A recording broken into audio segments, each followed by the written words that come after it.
On this edition of Video Game Brutality, I'm going to talk about a game that humiliated and humbled me several times over in the past. The name of the game is called Hagane. This game was in the same essence of the Ninja Gaiden series. Very brutal, very unforgiving.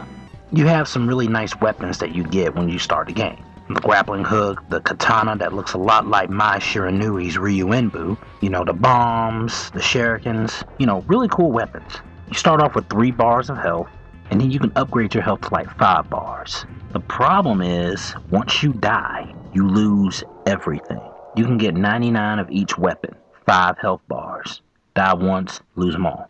And then they'll make you start off at the beginning of the act, and you have to work through that pain all over again.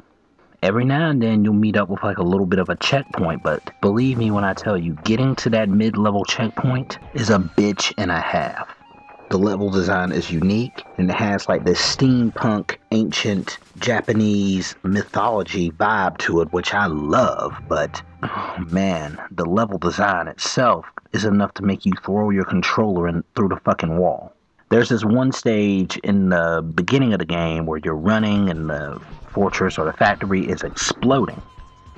And if you don't jump correctly, you'll fall because you jumped too early or you jumped too late or whatever, and you will die. Anyway, merciless difficulty aside, this game is awesome once you get further along in the game. So a lot of you are probably going to get pissed off seeing the same level over and over again, which is going to happen because you're going to die over and over again. But this is one of those games, like a lot of games I played back in the day, that you don't beat on your first run of playing. This is a game that you don't just play, it's a game that you have to master. And when you actually meet up with one of the bosses, you're going to be like, wow, what the fuck is this shit? Because I said that a lot. The bosses and the enemies overall kind of complement the ludicrous level design. And a lot of times, some of the enemies can usually be as badass as the bosses.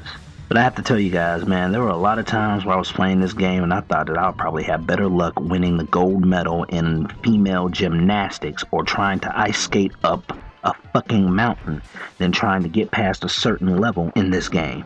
Especially if you want to try that with the later levels and do them perfectly.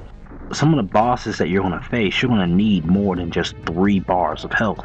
But of course, if you die once and you have 5 bars of health, you got to start over again.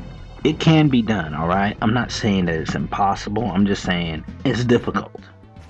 This game is kind of tailored towards hard-boiled veteran gamers of action platformers. A lot of you who are just casual players who just, get caught up in the overall art design and the cover of the cartridge and everything, like me, you're probably going to be like, why the fuck did I pick up this game? That shouldn't hold you back from actually playing the game. The game is actually good. Difficult, but good.